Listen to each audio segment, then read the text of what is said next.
Good morning. കഴിഞ്ഞ ക്ലാസ്സിൽ നമ്മൾ ഫ്രീ കോൺസെൻ്റ് ആയിട്ട് ബന്ധപ്പെട്ട ക്ലാസ്സുകളാണ് തീർത്തത്. അതിൽ നമ്മൾ ഫ്രോഡ്, മിസ്റെപ്രസെൻറ്റേഷൻ, അതേപോലെ തന്നെ മിസ്റ്റേക്ക്, ഇതുപോലുള്ള കാര്യങ്ങൾ വരികയാണെങ്കിൽ ഫ്രീ കോൺസെൻ്റ് നടക്കില്ല. അപ്പോൾ അവിടെ കോൺട്രാക്റ്റ് വോയിഡബിൾ ആവും എന്ന് കണ്ടു. ഓക്കെ, ഇനി ഇന്നത്തെ ക്ലാസ്സിൽ നമ്മൾ നോക്കാൻ പോകുന്നത് legality of objects and consideration. അതായത് ഒരു കോൺട്രാക്റ്റിലുള്ള ഒബ്ജക്റ്റുകളും അതിൻ്റെ കൺസിഡറേഷനും ലീഗൽ ആവണോ എന്നുള്ളതിനെ കുറിച്ചിട്ടാണ്. അപ്പോൾ അതൊരു മെയിൻ ഹെഡിങ് ആണ്. ഇത് മെയിനായിട്ട് എഴുതി വെക്കുക. അതിന് താഴെ 2 സബ് ഹെഡിങ് നമുക്ക് എഴുതാനായിട്ടുണ്ട്. Okay, legality of objects and consideration, അതായത് ഒരു കോൺട്രാക്റ്റിലുള്ള ഒബ്ജക്ട്സ്, അതിൻ്റെ ലക്ഷ്യങ്ങളും അതേപോലെ അതിൻ്റെ കൺസിഡറേഷനും എന്തായിരിക്കണം? ലീഗൽ ആയിരിക്കണം. ഓക്കെ, അപ്പോൾ അതിനെക്കുറിച്ചിട്ടാണ് ഈ ഒരു ക്ലാസ്സിൽ നമ്മൾ നോക്കാനായിട്ട് പോകുന്നത്. ഓക്കെ,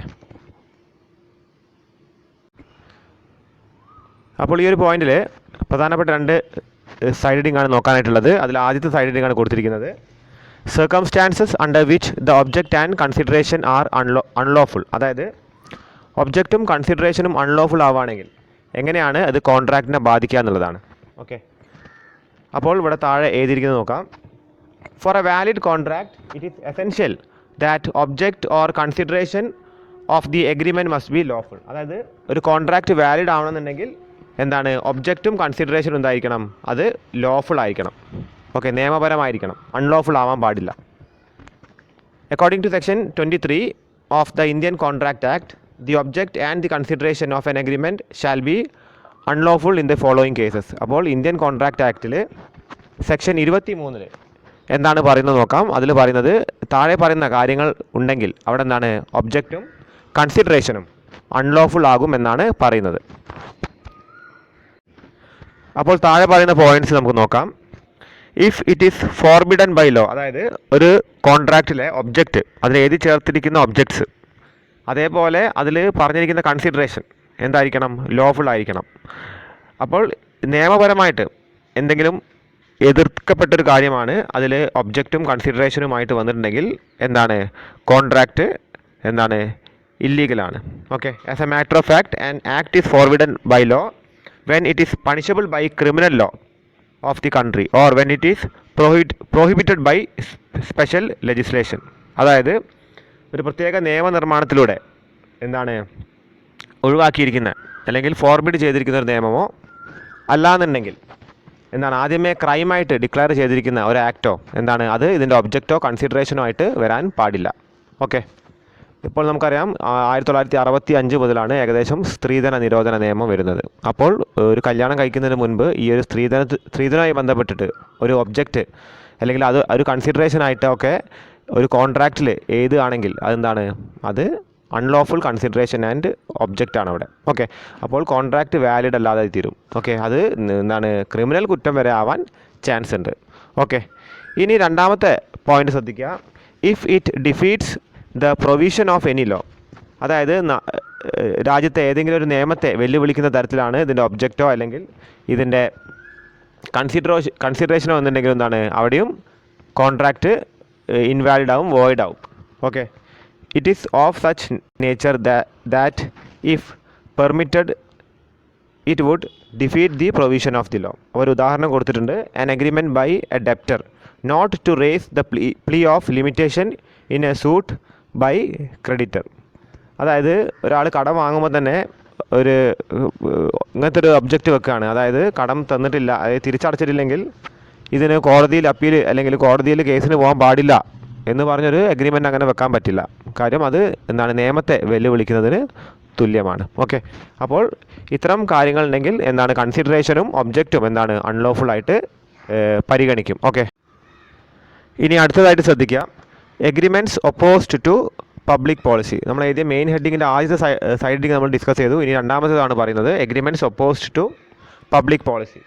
പൊതു നയത്തിന് എതിരായിട്ടുള്ള എഗ്രിമെൻറ്റുകൾ വരികയാണെങ്കിൽ. ഓക്കെ, അപ്പോൾ ഇവിടെ പറയുന്നത് ശ്രദ്ധിക്കാം. An agreement is said to be opposed to public policy when it is injurious to the welfare of society. അതായത് സമൂഹത്തിൻ്റെ ഉന്നമനത്തിന് തടസ്സം നിൽക്കുന്ന ഒരു എഗ്രിമെൻ്റ് ആണെങ്കിൽ അല്ലെങ്കിൽ സമൂഹത്തെ ദോഷമായിട്ട് ബാധിക്കുന്ന ഒരു എഗ്രിമെൻ്റ് ആണെങ്കിൽ എന്താ ചെയ്യുക എന്നുള്ളതാണ്. The following agreements have been declared by the courts as opposed to public policy and void. താഴെ പറയുന്ന എഗ്രിമെൻറ്റുകളൊക്കെ കോടതികൾ പബ്ലിക് പോളിസിക്ക് എതിരാണെന്നും അത് വോയിഡ് ആയിട്ട് പരിഗണിക്കുകയും ചെയ്യുന്നു. അതിൽ ആദ്യത്തെ എഗ്രിമെൻ്റ് ആണ് agreement for trading with an alien enemy. അപ്പോൾ എന്താണ് ഏലിയൻ എനിമി? ഏലിയൻ എനിമി എന്ന് വെച്ചാൽ ശത്രു രാജ്യത്തെ ഒരു എന്താണ് പൗരനുമായിട്ട്, ഒരു സിറ്റിസനുമായിട്ട് നമ്മളൊരു എഗ്രിമെൻറ്റിൽ ഏർപ്പെടുന്നത് എന്താണ് തെറ്റാണ്, ശത്രു രാജ്യമായിട്ട് ഡിക്ലെയർ ചെയ്ത് കഴിഞ്ഞാൽ. ഓക്കെ, ഇനി രണ്ടാമത്തെ പോയിന്റ് പറയുന്നത് agreement for stifling prosecution or suppressing prosecution, ഒരാളെ ഉപദ്രവിക്കാനുള്ള എഗ്രിമെൻറ്റ്. മൂന്നാമതായിട്ട് പറയുന്നത് എഗ്രിമെൻറ്റ്സ് ഓഫ് മെയിൻ്റനൻസ് ആൻഡ് മൂന്നാമത്തെ പോയിന്റ് ശ്രദ്ധിക്കാം, agreements of maintenance and champerty. ഇത് ഒരു വക്കീൽ ഒരു കേസ് ഏറ്റെടുക്കുമ്പോൾ എന്തെങ്കിലും നഷ്ടപരിഹാരത്തിന് വേണ്ടിയിട്ട് ഒരു വ്യക്തി ഒരു സിവിൽ കേസാണ് നടത്തുന്നത് എന്ന് കരുതുക. അപ്പോൾ ഒരു വക്കീൽ പറയാണ് എന്തെങ്കിലും എന്താണ് അതിൽ നിന്ന് നഷ്ടപരിഹാരം ഇയാൾക്ക് കിട്ടുകയാണെങ്കിൽ അതിൽ നിന്നൊരു ശതമാനം ചോദിക്കുകയാണെങ്കിൽ അത് ഇൻവാലിഡ് ആയിട്ടാണ് കോടതി പരിഗണിക്കുക, വോയിഡ് ആയിട്ട് പരിഗണിക്കും. അതാണ് പ്രധാനമായിട്ട് പറയാനുള്ളത്. ഓക്കെ, അപ്പോൾ ഇവിടെ അതിൻ്റെ ഡീറ്റെയിൽസ് നമുക്ക് പഠിക്കാനായിട്ടില്ല, കൂടുതലായിട്ടും എന്താണ് ഈ വേർഡ്സ് ആലോചിച്ച് വെക്കാനുള്ളത്. അപ്പോൾ ഈ മെയിൻ്റനൻസ് എന്ന് വെച്ചാൽ നോർമലി ഫീസ് കൊടുത്തൊരു വക്കീൽ വാദിക്കുന്നു, വക്കീലിന് ആ ഫീസ് തിരിച്ചു കൊടുക്കുന്നു, നമുക്ക് എന്താണ് കിട്ടേണ്ട സാധനം കിട്ടുന്നു, ക്യാഷ് ആയിട്ടോ അല്ലെങ്കിൽ കൈൻഡ് ആയിട്ടോ. ചാമ്പട്ടിയിൽ വരിക എന്താണെന്ന് വെച്ചാൽ വക്കീൽ അതിൻ്റെ ഒരു ശതമാനം ചോദിക്കുകയാണെങ്കിൽ, ഇപ്പോൾ ഒരു അതൊക്കെ ചോദിക്കുന്നതാണ് സാധാരണഗതിയിൽ, എന്താണ് ഇത് നടക്കുന്നതാണ് നാട്ടിൽ. നമുക്ക് നഷ്ടപരിഹാരം ഗവൺമെൻറ്റിൽ നിന്ന് കിട്ടാനൊക്കെ ഉണ്ടെങ്കിൽ വക്കീൽ എന്താണ് വന്നിട്ട് അത് വാദിച്ചോളാന്ന് പറയും. ആ നേരത്ത് ഫീസ് വാങ്ങില്ല, പിന്നെ ആ പൈസ കിട്ടുന്ന നേരത്ത് അതിൻ്റെ കമ്മീഷനായിട്ടൊരു പെർസെൻറ്റേജ് കൊടുക്കാൻ പറയും. അപ്പോൾ അത് ചാമ്പട്ടീൻ്റെ കേസിൽ വരുന്നതാണ്. അപ്പോൾ അത് വോയിഡ് ആണ്. ഓക്കെ, അത് ഒപ്പോസ് ടു പബ്ലിക് പോളിസിയാണ്. അത് കഴിഞ്ഞ് നാലാമത്തെ പോയിന്റ് നോക്കാം, agreement for sale of public offices and titles. അതായത് പബ്ലിക് ഓഫീസ് വിൽക്കാനും എന്താണ് അതിൻ്റെ അവകാശങ്ങൾ കൊടുക്കാനും ഉള്ള എഗ്രിമെൻറ്റ്സ് എന്താണ് വോയിഡ് ആണ്, അത് പബ്ലിക് പോളിസിക്ക് എതിരാണ്. ഇനി അഞ്ചാമത്തെ പോയിന്റ് ശ്രദ്ധിക്കാം, മാരേജ് ബ്രോക്കറേജ് എഗ്രിമെൻറ്റ്. മാരേജിൻ്റെ ബ്രോക്കറേജ് എഗ്രിമെൻറ്റ് വോയിഡ് ആണ്, അത് പബ്ലിക് പോളിസിക്ക് എതിരാണ്. ആറാമത്തെ point agreement in restraint of personal liberty. ഒരാളെ വ്യക്തി സ്വാതന്ത്ര്യത്തിനെ ഹനിക്കുന്ന ഏതൊരു എഗ്രിമെൻറ്റും വോയിഡ് ആണ്. ഈ മാരേജിൻ്റെ എഗ്രിമെൻറ്റ് എങ്ങനെ വോയിഡ് ആവുക? കാര്യം ഒരാളായിട്ട് എഗ്രിമെൻറ്റ് വെച്ച് മാരേജ് ചെയ്യാൻ പറ്റില്ല. ചിലപ്പോൾ നിശ്ചയം കഴിഞ്ഞിട്ട് രണ്ടുപേർക്കും തോന്നുകയാണ് പരസ്പരം കല്യാണം കഴിക്കേണ്ടതെന്ന് തോന്നിയിട്ട് തെറ്റിപ്പിരിയുന്ന ആൾക്കാരുണ്ട്. അപ്പോൾ അതിനൊരു എഗ്രിമെൻ്റൊക്കെ വെച്ചാൽ എന്താണ് അത് സാധ്യമാവില്ല. ഓക്കെ, അപ്പോൾ അത് പബ്ലിക് പോളിസിക്ക് എതിരാണ്. ഓക്കെ, ആറാമത്തെ നമ്മൾ പറഞ്ഞു കഴിഞ്ഞു, ഒരാളുടെ പേഴ്സണൽ ലിബർട്ടിയെ ബാധിക്കുന്ന എഗ്രിമെൻറ്റ്സ് ഉണ്ടാക്കാൻ പാടില്ല. ഏഴാമത്തെ point agreement in restraint of parental right. Okay, അതാണ് ഇപ്പോൾ ഹസ്ബൻഡ് ആൻഡ് വൈഫ് ഡൈവേഴ്സ് ആവുന്ന നേരത്ത് അധികം ചെറിയ കുട്ടികളാണെങ്കിൽ വൈഫിൻ്റെ അടുത്താണ് കൊടുക്കുക, അമ്മയുടെ അടുത്താണ് കുട്ടീനെ എന്താണ് നോക്കാനായിട്ട് കൊടുക്കുക. കാര്യം അത് കൂടുതലും ആ ടൈമിലുള്ള പാരൻ്റൽ എന്താണ് കാര്യങ്ങൾ ചെയ്യുക ഒരു അമ്മയാണ്. ഓക്കെ, അപ്പോൾ ആ കുട്ടിക്ക് കിട്ടേണ്ട പാരൻ്റൽ റൈറ്റ്സ് ആണത്. ഒരു അച്ഛൻ്റെ അടുത്ത് പോകുന്നതിനെക്കാട്ടും കൂടുതലായിട്ട് കെയർ വേണ്ടത് ചെറിയ പ്രായത്തിൽ അമ്മയുടെ കെയറാണ്. ഓക്കെ, അപ്പോൾ പാരൻ്റൽ റൈറ്റ് എന്താണ് ഒഴിവാക്കാൻ പറ്റില്ല. അത് ഏതൊരു വ്യക്തി, അതായത് ഇപ്പോൾ ഒരാളുടെ ഒരു മകനോ മകളോ ഉണ്ടെങ്കിൽ അയാൾ ഒരു എഗ്രിമെൻറ്റിൽ നിന്ന് എന്താണ് വിഡ്രോ ചെയ്യുക അല്ലെങ്കിൽ എഗ്രിമെൻ്റ് അയാൾക്ക് എന്താണ് നടത്താൻ സാധിക്കില്ലെങ്കിൽ നിങ്ങളുടെ മകനെ പിടിച്ചുകൊണ്ടോന്നോ മകളെ പിടിച്ചുകൊണ്ടോന്നോ എന്താണ് ഒരു ഒബ്ജക്റ്റ് എഗ്രിമെൻറ്റിൽ വെക്കാൻ പറ്റില്ല. ഓക്കെ, അത് വോയിഡാണ്. അപ്പോൾ ഇത്രയും കാര്യങ്ങളാണ് എന്താണ് legality of object and consideration എന്ന് പറഞ്ഞാൽ ആ മെയിൻ ഹെഡ് എന്ന് നമുക്ക് പറയാനായിട്ടുള്ളത്. ഓക്കെ, അപ്പോൾ ഇത് ചോദിക്കാൻ ചാൻസ് ഉള്ളൊരു ക്വസ്റ്റ്യനാണ്, എഴുതി വെക്കുക. അടുത്ത ചോദ്യം ശ്രദ്ധിക്കുക, what you mean by void agreement? എന്താണ് വോയിഡ് എഗ്രിമെൻറ്റ്? അപ്പോൾ നമുക്കറിയാം എന്താ വോയിഡ് എഗ്രിമെൻറ്റ്. ലീഗൽ വാല്യൂ ഇല്ലാത്ത എഗ്രിമെൻറ്റുകളാണ് void agreement. Void agreement is an agreement which has no legal value. Okay, അല്ലെങ്കിൽ thus a void agreement is one which cannot be enforced by a court of law. അതായത് ഒരു കോടതിയിൽ പോയിട്ട് വാദിക്കാൻ അല്ലെങ്കിൽ അതിനെന്താണ് ഒരു നിയമപരമായിട്ടുള്ള ഒരു അവകാശം സ്ഥാപിച്ചെടുക്കാൻ സാധിക്കില്ല എഗ്രിമെൻറ്റ് വെച്ചിട്ട്. ഓക്കെ, അതാണ് ഒരു വോയിഡ് എഗ്രിമെൻറ്റ്. അടുത്ത സൈഡ് ഹെഡിങ് ശ്രദ്ധിക്കുക, definition of void agreement. Void agreement definition. Okay, അപ്പോൾ ഡെഫിനിഷൻ എന്ന് പറയുമ്പോൾ വേർഡ് ബൈ വേർഡ് ആയിട്ട് എഴുതേണ്ടതാണ്. അപ്പോൾ ഏതാ സെക്ഷൻ എന്നുള്ളത് നമുക്ക് പരമാവധി ഓർത്ത് വെക്കണം. സെക്ഷൻ 2ലാണ് അധികം ഡെഫിനിഷൻസ് വരുന്നത്. ഇവിടെ സെക്ഷൻ 2Gയിലാണ് വോയിഡ് എഗ്രിമെൻറ്റ് ഡെഫിനിഷൻ വരുന്നത്. According to Section 2G of the Indian Contract Act, a void agreement is an agreement which is not enforceable by law. അതായത് നമ്മൾ നേരത്തെ കണ്ട മീനിങ്ങുമായിട്ട് ബന്ധപ്പെട്ട വേർഡ്സ് തന്നെ വരുന്നത് എന്താണ്? Void agreement is an agreement which is not enforceable by law. The agreement which are not enforceable by law right from the time when they are made is void ab initio. അതായത് ഒരു agreement അത് ഉണ്ടാക്കിയ നേരം മുതൽ എന്താണ് void ആണെങ്കിൽ അതിനെന്താ പറയുക, വോയിഡ് ആബ് ഇനീഷ്യോ. അതൊരു ലാറ്റിൻ വേർഡാണ്. വോയിഡ്, തുടക്കം മുതലേ വോയിഡ് എന്നാണ് അതിൻ്റെ അർത്ഥം വരുന്നത്. ഓക്കെ, അടുത്ത ചോദ്യം, what do you mean by uncertain agreement? എന്താണ് അൺസേർട്ടൻ എഗ്രിമെൻറ്റ്? അൺസേർട്ടനിറ്റി, അനിശ്ചിതത്വം. ഓക്കെ, ഉറപ്പില്ലായ്മ, അതാണ് അൺസേർട്ടൻ എന്ന വാക്കിൻ്റെ അർത്ഥം.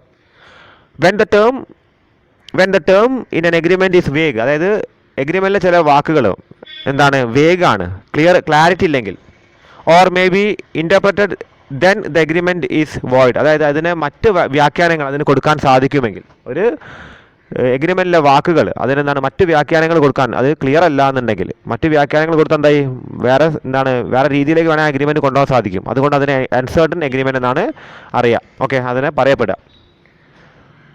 Then the agreement is void because of uncertainty, അതായത് ഒരു എഗ്രിമെൻറ്റ് അൺസേർട്ടൻ ആണെങ്കിൽ അത് വോയിഡ് ആണ്, അത് നിയമപരമായിട്ടുള്ള സാധ്യതയില്ല. Uncertainty is mainly occurred in the subject matter of the agreement, അതായത് ഒരു എഗ്രിമെൻറ്റിൻ്റെ സബ്ജക്ട് മാറ്ററിലാണ് അൺസേർട്ടനിറ്റി വരുന്നതെങ്കിലാണ് അതിനെന്താണ് അൺസേർട്ടൻ എഗ്രിമെൻ്റ് ആയിട്ട് പരിഗണിക്കുക. ഓക്കെ, അടുത്ത ചോദ്യം, what you mean by wagering agreement? എന്താണ് വേജറിങ് എഗ്രിമെൻറ്റ് എന്നാണ് ചോദ്യം. ഇതൊക്കെ ചെറിയ മാർക്കിന് ചോദിക്കാൻ ചാൻസ് ഉള്ളതാണ്. എന്താണ് uncertain agreement? Uncertain agreement void ആണെന്ന് ചോദിക്കും. അതേപോലെ എന്താണ് വേജറിങ് എഗ്രിമെൻറ്റ് എന്നൊക്കെ ചോദിക്കാൻ ചാൻസ് ഉള്ളതാണ്. Wager is an agreement in which one person agrees to pay a certain sum of money to another on happening or non-happening of a future uncertain event. അതായത് ഒരു ഭാവിയിൽ ഒരു കാര്യം, ഒരു അൺസേർട്ടൻ ഇവൻറ്റ്, നടക്കാനോ നടക്കാതിരിക്കാനോ ചാൻസ് ഉള്ള ഒരു ഇവൻറ്റിൻ്റെ ബേസിസിൽ ഒരാൾക്ക് ക്യാഷ് കൊടുക്കുക എന്നുള്ളത് എന്താണ്, ഒരു വേജറിങ് എഗ്രിമെൻ്റ് ആണ്. മെയിൻലി എന്താണ് വേജറിങ് എഗ്രിമെൻറ്റിൽ വരുന്നത്, ഈ ലോട്ടറി അതെന്താണ്, ഒരു നറുക്കെടുക്കുമ്പോൾ ഒരു അക്കം വരുമെന്ന് പ്രതീക്ഷിച്ചുകൊണ്ടാണ് ഈ ലോട്ടറി എടുക്കുന്നത്. അതൊരു അൺസേർട്ടൻ എഗ്രിമെൻ്റ് ആണ് അല്ലേ, അതൊരു വേജറിങ് എഗ്രിമെൻ്റ് ആണ്. കാര്യം ആ അക്കം വരുവാണെങ്കിൽ പൈസ കിട്ടും, വന്നിട്ടില്ലെങ്കിൽ നമ്മൾ കൊടുത്താൽ അല്ലെങ്കിൽ ആ ലോട്ടറി വാങ്ങിയ കാശ് പോവുകയാണ്. In simple words wager means a bet, അതെന്താണ് ഒരു ബെറ്റ് ആണ് വേജർ എന്ന് വെച്ചാൽ. Okay, in which each party holds opposite view, അതായത് ഓരോ പാർട്ടി ഓപ്പോസിറ്റ് വ്യൂ ആണ് വെക്കുന്നത്. ഓക്കെ, അതാണ് വേജറിങ് എഗ്രിമെൻ്റ് എന്ന് വെച്ചാൽ. ഇനി അടുത്ത ചോദ്യം, what are the essentials of wagering agreement? Wagering എഗ്രിമെൻറ്റിൻ്റെ എസെൻഷ്യൽസ്, എന്തൊക്കെ ഘടകങ്ങളാണ് വേജറിങ് എഗ്രിമെൻറ്റ്സിൽ വേണ്ടത് എന്നാണ്. ആദ്യത്തെ പോയിന്റ്, അൺസേർട്ടൻ ഇവൻറ്റ്. ഒരു വേജറിങ് എഗ്രിമെൻറ്റിൽ എന്ത് വേണം, ഒരു അൺസേർട്ടൻ ഇവൻറ്റ് വേണം അല്ലേ. In a wagering agreement there must be 2 person, രണ്ട് വ്യക്തികളുണ്ടായിരിക്കണം, ഹോൾഡിംഗ് ഓപ്പോസിറ്റ് വ്യൂ, അതായത് ഒന്ന് നടക്കുമെന്നും നടക്കില്ല എന്നും പറയുന്ന രണ്ട് ഓപ്പോസിറ്റ് വ്യൂ ഉള്ള രണ്ട് വ്യക്തികൾ വേണം. എബൌട്ട് ഫ്യൂച്ചർ ഇവൻറ്റ്, ഒരു ഭാവി ഇവൻറ്റിനെ കുറിച്ചിട്ട്. Okay, future is always uncertain. രണ്ടാമത്തെ point, mutual chances of gain or loss. അപ്പോൾ in a wagering agreement each party had a opposite view. Okay, അതായത് ഒരാൾക്ക് ഗെയിനും ഒരാൾക്ക് ലോസും ആയിരിക്കണം. അത് ലോട്ടറി വിൽക്കുന്ന ആൾക്ക് ഗെയിനും എന്നാണ്, നമുക്ക് പൈസ അടിച്ചില്ലെങ്കിൽ അയാൾക്ക് ഗെയിനാണ് വരുന്നത്, നമുക്ക് അടിച്ചു കഴിഞ്ഞാൽ നമുക്കാണ് എന്ത് വരിക, ഗെയിന് വരിക അല്ലേ. ഏതെങ്കിലും ഒരാൾക്ക് ലോസും ഒരാൾക്ക് ഗെയിനും വരും. ഓക്കെ, പിന്നെന്താണ്, the gain of one party would be the loss of other party on happening of uncertain event which is subject matter of a wager. മൂന്നാമത്തെ point, no control over the event, അതായത് ആർക്കും ഇതിൽ control ഉണ്ടാകാൻ പാടില്ല. അതായത് ഇയാൾ നറുക്കെടുക്കുന്ന എല്ലാ സംഖ്യകളും ഒരു സംഖ്യ മാത്രം എല്ലാ എന്താണ് ചീട്ടിലിട്ടിട്ട് നറുക്കെടുത്ത് കഴിഞ്ഞാൽ എന്തായി, അതൊരു കൺട്രോൾ ഉള്ള ഇവൻ്റ് ആണ്. ഇവൻറ്റ് അൺകൺട്രോളബിൾ ആയിരിക്കണം, റാൻഡംലി എടുക്കുന്നതായിരിക്കണം. ഓക്കെ, അപ്പോൾ ഈ പോയിന്റ്സ് ഒക്കെയാണ് എന്ത് ഇതിൽ എസെൻഷ്യൽ ആയിട്ട് വരുന്നത്, എന്തിൽ, ഒരു വേജറിങ് എഗ്രിമെൻറ്റിൽ. അടുത്ത ചോദ്യം, എഫക്റ്റ് ഓഫ് വേജറിങ് എഗ്രിമെൻറ്റ്. എന്താണ് വേജറിങ് എഗ്രിമെൻറ്റ് എഫക്റ്റ്? അതിൻ്റെ ലീഗൽ എഫക്റ്റാണ് ഇവിടെ ചോദിക്കുന്നത്. വേജറിങ് എഗ്രിമെൻറ്റിൻ്റെ ലീഗൽ എഫക്റ്റാണ് ഇവിടെ ചോദിക്കുന്നത്. അപ്പോൾ ആദ്യം തന്നെ, according to section 30 of the contract act, an agreement by way of wager are void in India. Wagering agreement ഇന്ത്യയിൽ വോയിഡ് ആണ്. ലോട്ടറി അടിച്ചിട്ട് നമുക്ക് ആ കാശ് ലോട്ടറി അല്ലെങ്കിൽ ഏജൻസി തന്നിട്ടില്ലെങ്കിൽ ഇന്ത്യൻ നിയമപ്രകാരം കോടതിയിൽ പോകാൻ പറ്റില്ല എന്നാണ് വകുപ്പുള്ളത്. അങ്ങനെയാണ് അറിയാൻ സാധിക്കുന്നത്.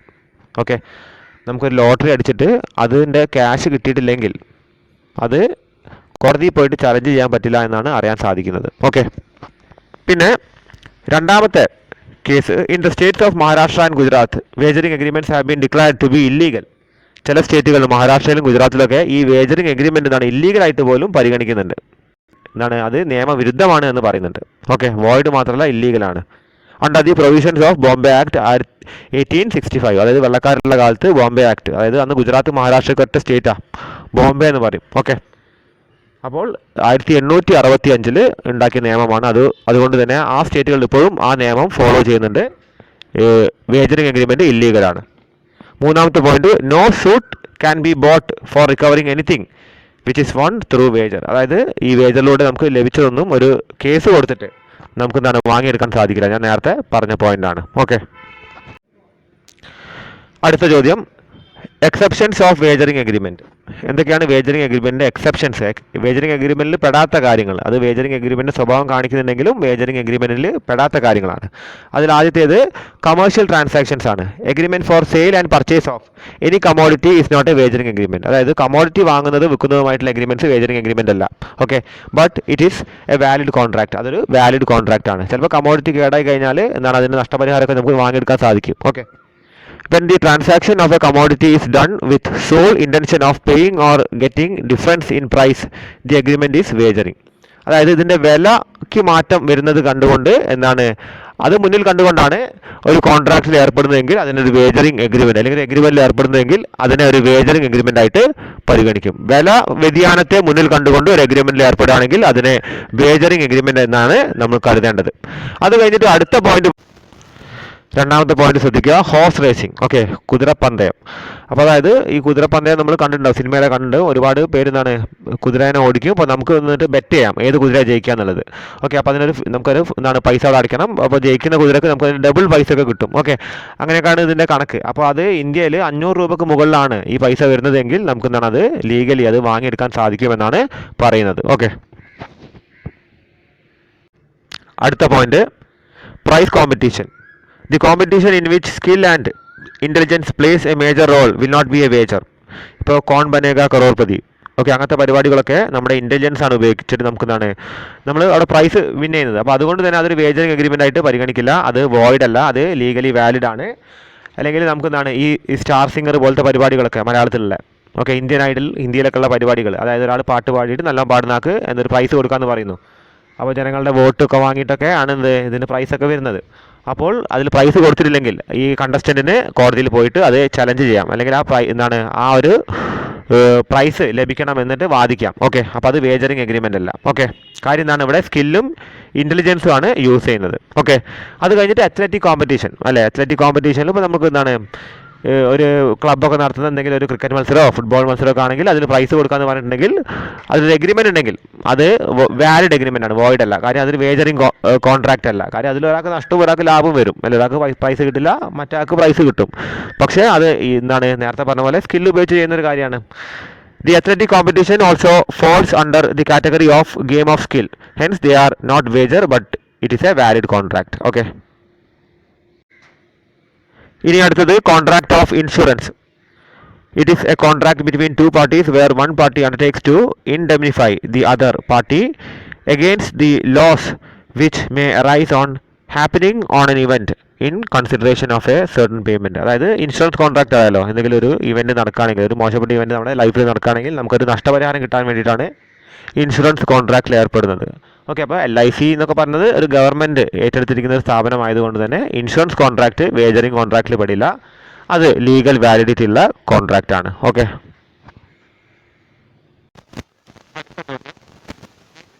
And contract of insurance.